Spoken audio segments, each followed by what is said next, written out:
नमस्कार, आपके साथ मैं हूँ ज्योत्सना बेदी। आयुर्वेद के खास हेल्थ शो संजीवनी में आप सभी का स्वागत है। संजीवनी ताकि स्वस्थ रहें आप, बस इसी तमन्ना के साथ हम हर रोज अपने शो संजीवनी में किसी एक बीमारी की चर्चा करते हैं और आपकी तकलीफों का आयुर्वेदिक निदान आपको बताते हैं। और रोज की तरह आज भी हमारे साथ मौजूद हैं विश्व प्रसिद्ध आयुर्वेदाचार्य डॉक्टर प्रताप चौहान। डॉक्टर साहब, आपका बहुत स्वागत है। थैंक यू जी। अक्सर हम सब्जियां बनाते हैं लेकिन उनके बीजों के स्वाद को खराब समझकर फेंक देते हैं। क्या बीजों में कोई पोषण नहीं होता है? संजीवनी की आज की कड़ी में हम सब्जियों के बीजों के बारे में डॉक्टर चौहान से अहम जानकारी लेंगे। सब्जियों के बीज सेहत के लिए कितने गुणकारी हैं और इससे सेहत की कौन कौन सी परेशानियां दूर हो सकती हैं। इसके साथ ही संजीवनी टिप्स में हम जानेंगे खुरदरे हाथों को कैसे आप सॉफ्ट बना सकते हैं। लेकिन आइए उससे पहले जान लेते हैं सब्जियों के बीज सेहत के लिए कितने गुणकारी होते हैं।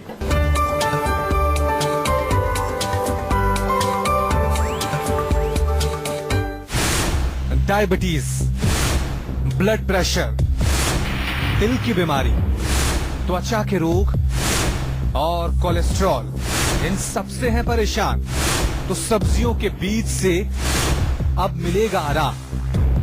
तो चलिए अब डॉक्टर साहब के साथ हम आज की चर्चा की शुरुआत कर लेते हैं। डॉक्टर साहब, अक्सर हम लोग जब भी सब्जी बनाते हैं तो उसमें से जो बीज निकलता है उसको हम फेंक देते हैं। उसका सब्जी का स्वाद खराब हो जाएगा ये समझ के।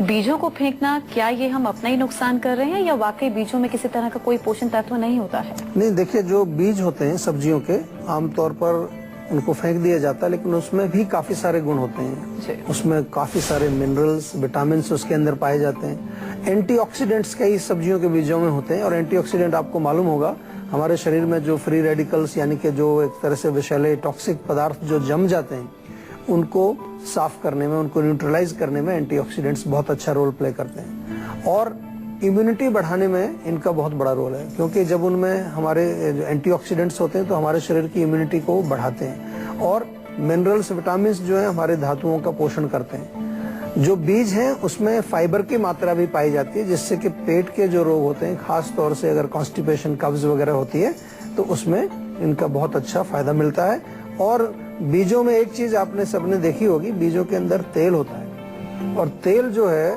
उसमें कई प्रकार के ऐसे तत्व होते हैं। आपने सुना होगा जैसे omega 3 fatty acids, omega 6 fatty acids वगैरह बीजों में, कई बीजों में पाए जाते हैं, जो कि हमारे नर्वस सिस्टम के लिए बहुत अच्छा काम करते हैं। हमारे आयुर्वेदिक भाषा में कहें तो जो तेल है वो हमारे वात को शांत करता है और वात जो है कई प्रकार के रोग हमारे शरीर में पैदा करता है। तो इसलिए आज आपको बताने जा रहे हैं कि कौन कौन से बीजों में क्या क्या गुण होता है। ध्यान से सुनिए और कोशिश करिए कि इन बीजों को भी आप सेवन करें ताकि आपका स्वास्थ्य अच्छा रहे और जो बीज हैं वो वेस्ट भी ना जाए। बीजों को लेकर हम चर्चा कर रहे हैं, आप बता रहे हैं कि सिर्फ नुकसानदेह ही नहीं बल्कि उसमें कहीं ना कहीं पोषक तत्व भी होते हैं कुछ कुछ चीजों के बीच में। अच्छा, जो कटहल के बीज होते हैं डॉक्टर साहब, उसके बारे में आप क्या कहेंगे? इसका हमारी सेहत से क्या कनेक्शन है? देखिए, कटहल के बीज आपने देखे होंगे काफी बड़े होते हैं, मोटे होते हैं। उसको अगर आप थोड़ा सा जो है सोक कर लें दूध के अंदर और सोक करने के बाद उसका पेस्ट बनाएं तो एक अच्छा पेस्ट बनता है आपके फेस के लिए, एक फेस पैक टाइप का बन जाता है। अगर चेहरे पर झुर्रियां हैं, रिंकल्स आपके चेहरे पर हैं तो वो आप लगाएंगे, उससे फर्क पड़ेगा। या चेहरे का आपको कॉम्प्लेक्शन थोड़ा सा इम्प्रूव करना है, चेहरे का ग्लो बढ़ाना है, उसके लिए बहुत अच्छा है। और इसमें प्रोटीन की मात्रा भी पाई जाती है। जो कटहल के बीज होते हैं उसमें प्रोटीन भी होता है। तो प्रोटीन आपको मालूम है हमारे शरीर में जो मसल्स को बनाने के लिए, हमारे शरीर में एनर्जी प्रदान करने के लिए प्रोटीन बहुत महत्व रोल, बहुत उसका एक इम्पोर्टेंस है। और इसके साथ साथ कटहल के जो बीज होते हैं उनका चूर्ण बना के भी प्रयोग करते हैं हम लोग। उसका कटहल के बीज का चूर्ण जो है वो इनडाइजेशन में बहुत अच्छा काम करता है। किसी को अपच हो, खाना ठीक से नहीं पचता है, पेट में भारीपन होता है, ब्लड सर्कुलेशन को भी इंक्रीज करते हैं। तो कटहल के बीजों को आप सुखा लें, उनका चूर्ण बनाएं और आधा चम्मच सवेरे, आधा चम्मच शाम को। अगर आपका ब्लड सर्कुलेशन कमजोर है यानी कि ठंडे पैर, ठंडे हाथ आपके रहते हैं, सर्कुलेशन अच्छा नहीं है, और बालों को भी अच्छा बनाता है। बाल अगर आपके गिर रहे हैं, बाल बहुत जो घने नहीं है, तो ये कटहल के बीजों का चूर्ण जो है आप सेवन कर सकते हैं। तो बहुत सारे गुण हैं। अभी आप उनको फेंकेंगे नहीं, उनको आप स्टोर करके उनका चूर्ण बनाइए और उनका प्रयोग करिए। अच्छा डॉक्टर साहब, आपने कटहल के बीज के बारे में बताया। जो कद्दू का बीज और छिलका होता है वो भी हम सब्जी बनाते समय उसको भी हम फेंक देते हैं, उसका हम इस्तेमाल नहीं करते हैं। तो ये जो कद्दू का बीज है कि ये भी बीमारियों से निपटने में कहने के लाभदायक साबित होता है? बहुत बढ़िया। आजकल तो आपने देखा होगा, आपको जो हेल्थ स्टोर है वहाँ पर पंपकिन सीड्स मिलते हैं आजकल। पंपकिन सीड हम उसको कद्दू कहते हैं अपनी भाषा में, इंग्लिश में पंपकिन बोलते हैं। तो pumpkin seeds are very popular this days, क्योंकि हार्ट के लिए बहुत अच्छे हैं, आपकी मेमोरी के लिए बहुत अच्छे हैं, आपके नर्वस सिस्टम के लिए बहुत अच्छे हैं। इसके अलावा जो पंपकिन सीड्स हैं, प्रोस्टेट की प्रॉब्लम जो ओल्ड एज में हो जाती है उसमें काफी लाभकारी है। कोलेस्ट्रॉल को कम करते हैं, ब्लड प्रेशर को भी कंट्रोल करते हैं, और विशेष तौर पर जो हमारे बाल और हमारी स्किन दोनों के लिए बहुत अच्छा इनका रोल है। डेफिनेटली जो ब्रेन है, ब्रेन का फंक्शन, ब्रेन को नरिश करना, ब्रेन में हमारे जितने काम चलते हैं उनको जो है मजबूत करना, ये पंपकिन सीड्स का बहुत अच्छा रोल है। और पंपकिन सीड्स अगर आप खाएंगे तो आपको नींद भी बहुत अच्छी आती है। अच्छा डॉक्टर साहब, लौकी जिसे हम घिया भी कहते हैं, जी, जी। उसके जो बीज होते हैं वो कितने हमारे लिए लाभदायक साबित हो सकते हैं अगर हम उनका इस्तेमाल करते हैं तो? देखो, जनरली लौकी के बीज आपने देखे होंगे। अगर लौकी हम जब सब्जी बनाते हैं तो बीच में बीज उसके बना के उसमें काट के ही सब्जी बनाते हैं, उनको हम फेंकते नहीं है। अगर हाँ, अगर बीज पके हुए हो, काफी वो हार्ड हो गए हैं, तो तब उनको हम यूज नहीं करते हैं। उनको जनरली हम बाहर रख लेते हैं। उनको अगेन बीज के रूप में उनको यूज किया जाता है। आगे जब आपको पौधा लगाना है उसका प्रयोग किया जाता है। लेकिन जो बीज अंदर होता है, कच्चा बीज जो होता है, उसमें भी गुण होते हैं। और आपने देखा होगा कि सब्जी के साथ जो पल्प उसका होता है, उसके साथ बीज की सब्जी भी बनाई जाती है। और आजकल लौकी का जूस काफी पॉपुलर है, बहुत लोग पीते हैं। तो चाहे आप जूस बनाएं उसका, चाहे सूप बनाएं, चाहे उसकी सब्जी बनाएं, जो लौकी है वो वेट लॉस में बहुत अच्छा रोल प्ले करती है। लौकी जो है हमारे जो पेट के लिए बहुत अच्छी है। एल्कलाइन इसको कहा गया है, यानी कि जो बॉडी में हमारे एसिडिक या एसिडोसिस अगर हो जाता है, सेल्स का एसिडोसिस होता है टिश्यूज का, तो उसको ये रोकता है। और जो लौकी के जो गुण हैं, कब्ज के लिए बहुत अच्छी है लौकी, और इसके साथ साथ ये हमारे लिवर के लिए बहुत अच्छा है। लौकी का जूस अगर आप पिए, अगर जॉन्डिस आपको हुआ है, पीलिया हो गया है, या त्वचा के रोग अगर आपको, कि ये कूलिंग इसका इफेक्ट है, शीत वीर्य इसको आयुर्वेद में कहा गया है। तो अगर स्किन डिजीज आपको है, किसी प्रकार का खारिश, खुजली, एक्जिमा वगैरह है, तो उसमें भी आप लौकी का जूस अगर पिएंगे तो आपको बहुत फायदा होगा। और लिवर तो हमारा एक मेन ऑर्गन होता है। लिवर अगर हमारा स्वस्थ है तो काफी सारा हमारा शरीर में जो काम चल रहा है, जो पाचन का काम होता है, वो ठीक होता है। और इसलिए लौकी का जूस लिवर के लिए भी एक अच्छा टॉनिक है। हमारे दर्शक विजय जुड़े हैं, इनसे बात कर लेते हैं। जी, आप पूछ सकते हैं, क्या पूछना चाहते हैं? हाँ, नमस्कार डॉक्टर साहब। नमस्कार जी। जी, एक्चुअली क्या है, पिछले 3-4 महीनों से मेरे ये बाएं कमर से लेके नीचे बाएं पंजे तक जी दर्द जाता है, बड़ा तेज दर्द होता है, और चलने में बड़ी परेशानी होती है, जैसे झंझनाहट सा भी रहता है। तो ये एक ही टांग में है, दोनों में है? नहीं जी, एक में ही है। और पीछे की तरफ होता है, आगे?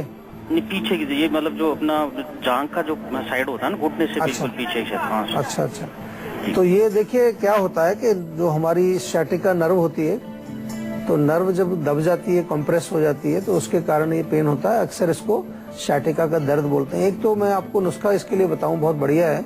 आपको थोड़ा सा जो है, कोई भी अगर घर में आपके तेल है, सरसों का तेल है, तिल का तेल है, उसको गर्म करके, और जहां आपकी कमर है, लोअर बैक जिसको हम बोलते हैं, उसमें थोड़ी मसाज करेंगे अच्छी तरह से।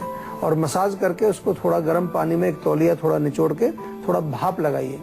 या हार श्रृंगार एक वृक्ष होता है, आमतौर पर मिलता है, हार श्रृंगार, शेफाली, पारिजात, कई नाम से उसको जो है बोला जाता है। इसके पत्ते अगर मिल जाएं आपको, तो 4-5 पत्ते उसके कूट करके और 1 गिलास पानी में उबाल लीजिए अच्छी तरह से। और जब आधा गिलास बचे पानी, उसको छान करके गुनगुना आप पी लें, तो उससे भी आपको बहुत लाभ मिलेगा। लेकिन रोग को नेग्लेक्ट नहीं करना है। हम बार बार थोड़ा सा आपको समझा देते हैं पहले से कि कोई रोग जब इतना एडवांस स्टेज में आ गया है, तो उसमें आयुर्वेदिक उपचार आपको करना चाहिए। और बार बार हम आपको सलाह देते हैं कि आप कोई भी रोग से पीड़ित हैं, सबसे पहले आपको आयुर्वेद में जाना चाहिए।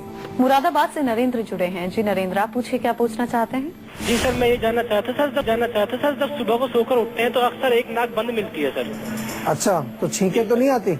नहीं सर, छींके नहीं आती हैं, बस केवल नाक बंद होती है? जी सर जी। देखिए, इसमें क्या है कि रात को जब हम सोते हैं तो आमतौर पर जो कफ है, बलगम जिसको हम कह देते हैं आम भाषा में, कफ जमा हो जाता है, कफ का प्रकोप हो जाता है। किसी किसी को गले में जो है बलगम जम जाती है, सुबह साफ करनी पड़ती है। किसी को नाक में जम जाती है, शरीर में थोड़ा भारीपन भी आपको महसूस होता है उसकी वजह से। तो इसका एक तरीका है कि एक तो कफ वर्धक चीजें आप सेवन ना करें, बहुत ज्यादा जो है तली चीजें, बहुत ज्यादा मिल्क प्रोडक्ट्स यानी कि फैट वाली चीजें, चिकनाई वाली चीजें, बहुत ज्यादा मिठाई का सेवन ना करें, और ठंडा पानी तो बिल्कुल बंद कर दें। ठंडा फ्रिज का पानी या बहुत कोई ठंडी चीज वो नहीं सेवन करनी। खास तौर से रात के समय जो आपका भोजन है वो हल्का होना चाहिए, उसमें कोई तली हुई चीजें ना हो। दूसरी चीज जो बहुत इंपॉर्टेंट है कि आपको नाक को थोड़ा सा सोने से पहले नाक के चारों तरफ थोड़ा गर्म तेल करके, हल्का सा तिल का तेल मालिश करिए और फिर नाक में थोड़ा तेल डाल लीजिए। या तो हमारे यहाँ से आप कांटेक्ट करेंगे तो आपको एक आयुर्वेदिक तेल मिल जाएगा, षडबिंदु तेल उसको हम बोलते हैं, वो नाक में डालेंगे। और मोस्ट इम्पोर्टेंट कि आपका जो डाइजेस्टिव सिस्टम है उसको भी आपको थोड़ा सा ठीक रखना पड़ेगा। मैंने देखा है आमतौर पर लोगों का जब पाचन ठीक नहीं होता है तो कभी कभार वहां से ये रोग जो है शुरू होता है, जड़ इसकी वहां पर होती है। तो इसलिए पाचन को भी ध्यान करना है, पेट साफ रहना चाहिए। और सर जो है आपका, जब सोते हैं रात को तो अगर सर पे थोड़ा कोई कपड़ा कॉटन का बांध करके सोएं ताकि सर में ठंड ना लगे, तो उससे भी आपको बहुत लाभ मिले। तो आज हम डॉक्टर साहब के साथ बीजों पर चर्चा कर रहे हैं कि किस सब्जी के बीज का आपकी सेहत से क्या कनेक्शन होता है।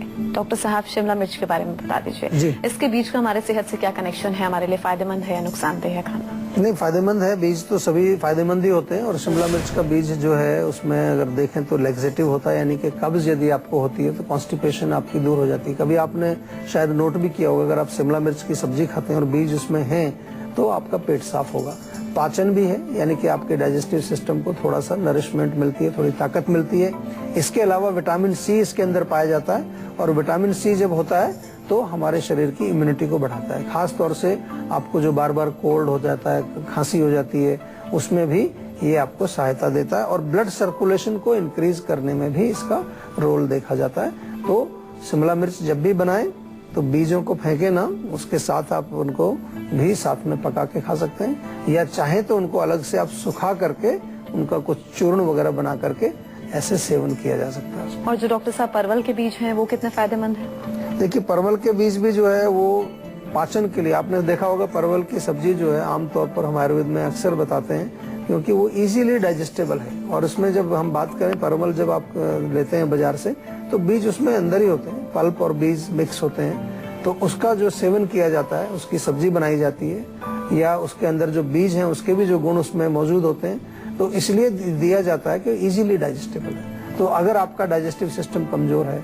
अगर आपका पेट साफ नहीं होता है, यानी कि कॉन्स्टिपेशन आपको रहती है, तो परवल के बीज या परवल की सब्जी बना करके आप खाएं, उसका जूस बना करके भी आप पी सकते हैं। इसके अलावा जो कूलिंग इसका नेचर है, कूलिंग यानी कि पित्त शामक है, और पित्त शामक होने से हाइपर एसिडिटी अगर आपको होती है, कहीं पर इन्फ्लेमेशन अगर आपको शरीर में है, आपकी त्वचा में कहीं खारिश खुजली होती है, उसमें बहुत अच्छा रोल प्ले करती है। डायबिटीज के पेशेंट्स भी इसका सेवन कर सकते हैं, क्योंकि डायबिटीज को कंट्रोल करने में भी इसका कुछ गुण देखा गया है। और करेले के बीज को भी बहुत ज्यादा प्रिस्क्राइब करते हैं डॉक्टर्स डायबिटिक पेशेंट्स के लिए, डॉक्टर साहब जी। तो ऐसे में जो इसके बीज हैं जो कि खाने में बहुत ज्यादा कड़वे होते हैं, खाए नहीं जाते हैं, ये कितने फायदेमंद हैं? करेले के बीज भी बहुत अच्छे हैं।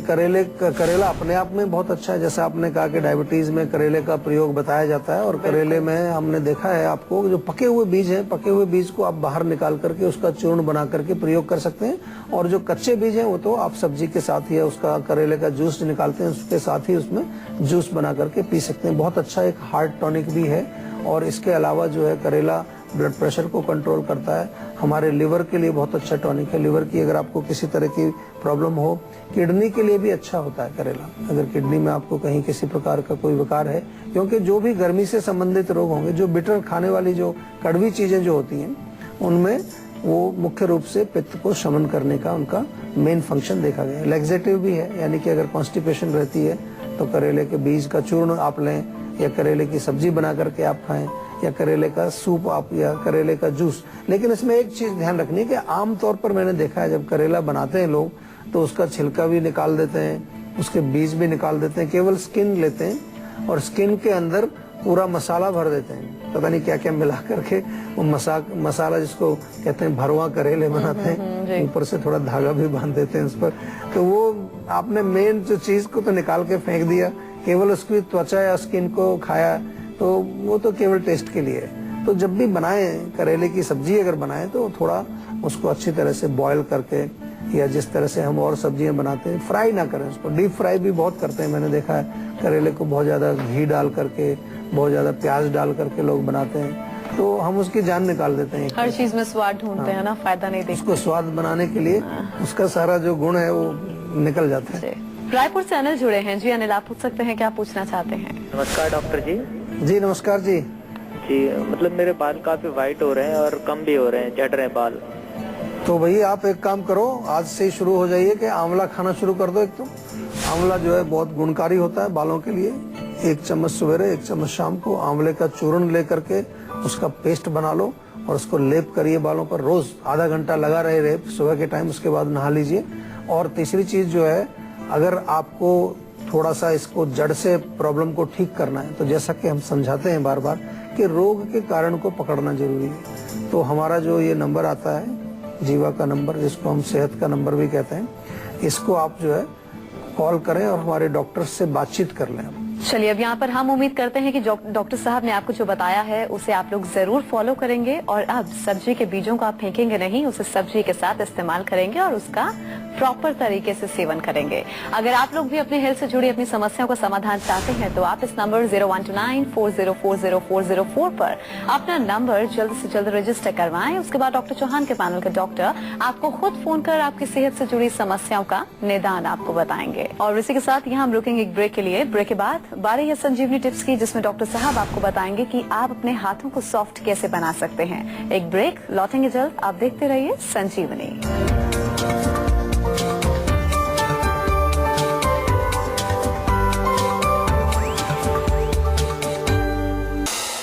देखिए, अक्सर जब हाथ थोड़े फट जाते हैं, थोड़ा सा उसमें क्रैकनेस आ जाती है, ड्राइनेस आ जाती है, तो उसमें सबसे सिंपल तरीका है कि ऑयल लगाना चाहिए। नारियल का तेल आप लगा सकते हैं, तिल का तेल लगा सकते हैं। अगर मक्खन आपके पास है ताज़ा घर का, जो सफ़ेद मक्खन है, बहुत अच्छा काम करता है। अगर कहीं उसमें जलन होती है, खारिश होती है, खुजली होती है, तो मक्खन में थोड़ा नीम के पत्ते भी पीस के मिला के पेस्ट बना के रख लीजिए, उससे बहुत फर्क पड़ेगा आपको। दूसरी चीज़ जो इम्पोर्टेंट है कि आपको बॉडी के अंदर डिहाइड्रेशन नहीं होना चाहिए, तो you should take enough fluids, plenty of water, पानी पीना चाहिए, कुछ और लिक्विड्स लेने चाहिए। कई बारी ड्राइनेस, खुश्की की वजह से ये होता है। और शहद और दूध मिला करके उसका भी एक आप लेप बना लीजिए, एक पे थोड़ा पतला सा पेस्ट बन जाएगा, उसको लगाएंगे, उससे भी आपको बहुत जल्दी रिलीफ मिलेगा। और ऑफ कोर्स जो है एलोवेरा, आपने नाम सुना है, आजकल बहुत पॉपुलर है पूरी दुनिया में। एलोवेरा यानी कि घृत कुमारी, हमारे यहाँ बहुत सदियों से चला आ रहा है, आयुर्वेद में बहुत प्रयोग होता है। घृत कुमारी का अगर आपको ताजा मिले, उसका जेल अंदर, उसका पत्ता तोड़ के थोड़ा छील के अंदर जेल निकालो, उसको लगाइए, थोड़ा सा लेप करिए, अच्छी तरह से उसको थोड़ा जेंटल मसाज करिए, उससे आपके हाथ जो है सॉफ्ट हो जाएंगे और आपका खुदरापन भी बिल्कुल दूर हो जाएगा। चलिए, बहुत बहुत शुक्रिया डॉक्टर साहब इस जानकारी के लिए। Thank you. तो आशा करते हैं कि डॉक्टर साहब ने आपको जो उपाय बताए हैं उन्हें अपनाने से आप हमेशा सेहतमंद रहेंगे। और संजीवनी प्रोग्राम के जरिए हम आपको हमेशा फिट और हेल्दी बनाए रखेंगे। आपको एक बार फिर से हम बता दें, आप हमारे नंबर 0129404040 पर फोन कर अपना नंबर रजिस्टर करवा सकते हैं। आप हमें ईमेल भी कर सकते हैं, हमारी ईमेल आईडी है info@jiva.com। आप फेसबुक के जरिए भी हमसे जुड़ सकते हैं, हमारी फेसबुक आईडी है www.facebook.com/jiva ayurveda। तो इसी उम्मीद के साथ कि आप हमेशा खुश रहें, स्वस्थ रहें। अगले एपिसोड में आपसे फिर से मुलाकात होगी, तब तक के लिए मुझे दीजिए इजाजत। नमस्कार। जीवा